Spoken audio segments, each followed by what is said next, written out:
Hello friends, मैं हूं doctor सीमा गुप्ता, एक आयुर्वेदिक डॉक्टर। और आज की वीडियो में जानते हैं पाचन शक्ति बढ़ाने के लिए क्या खाएं। पाचन तंत्र एक ऐसी मशीन की तरह होता है जो कि हमारे पूरे शरीर को कंट्रोल करता है, और यही वजह है कि पाचन में किसी भी तरह की कोई भी गड़बड़ी होने से इसका हमारी आंख, हड्डी, त्वचा, बाल, दिमाग और पूरे शरीर पर बहुत बुरा असर पड़ता है। यहाँ तक कि अगर पाचन ठीक ना हो तो कोई भी व्यक्ति ना तो अपना वजन बढ़ा सकता है और ना ही घटा सकता है। खाया हुआ खाना बहुत देर से पचना, कब्ज, गैस, सीने में जलन, ठीक से भूख न लगना और खाने के बाद भारीपन महसूस होना, ये सब कमजोर पाचन की निशानी होते हैं। तो जानते हैं कुछ खास तरह की खाने की चीजों के बारे में जो कि पाचन शक्ति को बढ़ाने में बहुत मदद करती है, जिससे खाना ठीक से पचेगा। खाना ठीक से पचाने के लिए पेट में 3 चीजों का होना बहुत जरूरी है, जिसमें पहला है एंजाइम यानी कि पाचक रस, दूसरा है प्रोबायोटिक यानी कि अच्छे बैक्टीरिया, और तीसरा है डाइटरी फाइबर।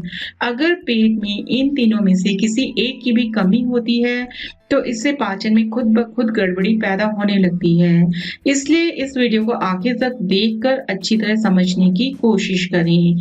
अगर आप इन तीनों को ठीक से समझ लेते हैं तो आपको पाचन से जुड़ी कभी भी कोई समस्या नहीं होगी, और कभी हुई भी तो आपको पता होगा कि इसे किस तरीके से ठीक किया जा सकता है।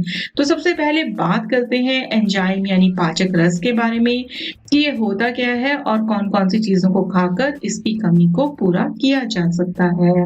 पाचक रस हमारे पेट में खाने को तोड़ने का काम करता है, इसलिए खाना जल्दी और आसानी से पचाने के लिए पेट में पाचक रस की सही मात्रा का मौजूद होना भी बहुत जरूरी होता है। शायद आपने ध्यान न दिया हो, लेकिन जब भी आप पाचन से जुड़ी समस्या के लिए अपने किसी डॉक्टर के पास जाते हैं तो अक्सर ही डॉक्टर जाइन के नाम से बॉटल में एक दवाई देते हैं। दरअसल उस बॉटल में एंजाइम यानी पाचक रस ही दवा के रूप में मौजूद होता है, लेकिन आमतौर पर हमारे शरीर में बिना दवाई के ही लगभग 3 तरह से पाचक रस की जरूरत प्राकृतिक रूप से ही पूरी हो जाती है, जिसमें हमें और आपको ध्यान देने की बहुत ज्यादा जरूरत है। पहले तो हमारे मुंह के अंदर जो लार होती है उसमें पाचक रस मौजूद होते हैं, इसलिए खाना जितने ज्यादा चबाकर खाते हैं उतने ही ज्यादा मुंह की लार भी खाने के साथ पेट में पहुंचती है, और उस लार में मौजूद पाचक रस खाने को पचाने में मदद करते हैं। इसलिए खाना हमेशा ही अच्छी तरह चबाकर खाना चाहिए, और आमतौर पर एक टुकड़े यानी बाइट को कम से कम 30 से 32 बार चबाना एक बेहतर विकल्प है। उसके बाद खाना पेट में जाने के बाद हमारे पेट में पाचक रस प्रोड्यूस करते हैं, जिससे कि खाने को और भी अच्छी तरह तोड़ना आसान हो जाता है। लेकिन यहाँ समस्या ये है कि अक्सर ही हम लोग खाना खाने के तुरंत बाद ही पानी पी लेते हैं, और खाने के तुरंत बाद पानी पीने से पेट में पाचक रस की मात्रा ठीक से नहीं निकल पाती, जिससे कि पाचन में गड़बड़ी होने लगती है। इसलिए पानी हमेशा ही खाना खाने के कम से कम आधे घंटे बाद ही पीना चाहिए, ताकि पेट में पाचक रस ठीक से निकल सके। लेकिन इतना ही काफी नहीं होता। पाचन शक्ति को बढ़ाने के लिए कुछ खाने की चीजों के जरिए भी पाचक रस की कमी को पूरा करना बहुत जरूरी होता है, और इसके लिए खाना खाते वक्त 1 मिनट पहले एक बटन के आकार के कच्चे अदरक को चबा चबा कर खाना चाहिए।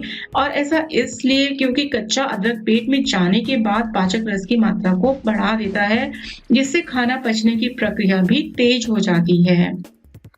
इसके अलावा लगभग हर कच्चे खाने में पाचक रस मौजूद होता है, लेकिन यहाँ भी समस्या ये है कि जैसे ही खाने को पकाते हैं तो उस खाने में मौजूद पाचक रस गर्मी के संपर्क में आने से पूरी तरह से खत्म हो जाता है। इसलिए पाचक रस की कमी को पूरा करने के लिए जो चीजें कच्चा खाने लायक होती हैं उसे कच्चा ही अपने खाने में शामिल करना चाहिए, और इसके लिए किसी भी फल का इस्तेमाल किया जा सकता है, या फिर खीरा, गाजर, चुकंदर जैसी चीजों को सलाद के रूप में भी अपने खाने में शामिल किया जा सकता है, क्योंकि इन सभी चीजों में पाचक रस की अच्छी खासी मात्रा मौजूद होती है। पाचन शक्ति को बढ़ाने के लिए जो दूसरी चीज जरूरी होती है वह पेट में सही मात्रा में अच्छे बैक्टीरिया का होना है।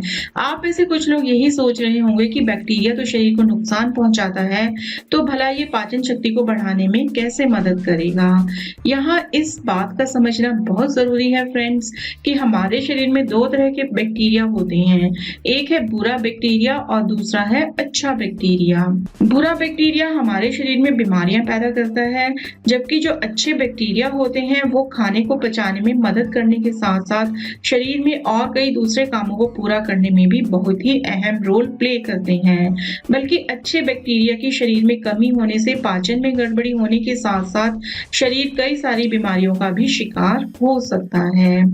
जो लोग ज्यादातर बाहर के खाने और ज्यादा तेल या चीनी से बनी चीजों का इस्तेमाल करते हैं, उनके शरीर में अक्सर ही बुरे बैक्टीरिया की मात्रा बढ़ जाती है और अच्छे बैक्टीरिया कम होने लगते हैं, जिससे कि पाचन तो खराब होता ही है, साथ ही कई सारी दूसरी समस्याएं भी शुरू होने लगती हैं।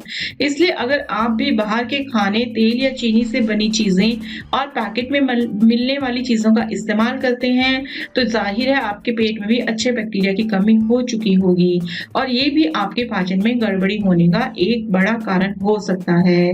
पेट में अच्छे बैक्टीरिया की मात्रा को बढ़ाने के लिए 2 चीजों में से किसी एक का इस्तेमाल करना एक बहुत ही बेहतर ऑप्शन है, जिसमें एक है दही और दूसरा है एप्पल साइडर विनेगर यानी कि सेब का सिरका।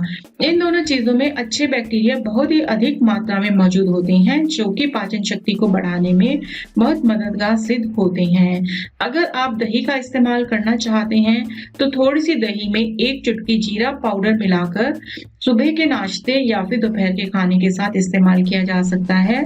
और अगर आप एप्पल साइडर विनेगर का इस्तेमाल करना चाहते हैं तो इसका 1 छोटा चम्मच 1 गिलास गुनगुने पानी के साथ सुबह खाली पेट लें, या नहीं तो सलाद में डालकर भी इसका इस्तेमाल किया जा सकता है।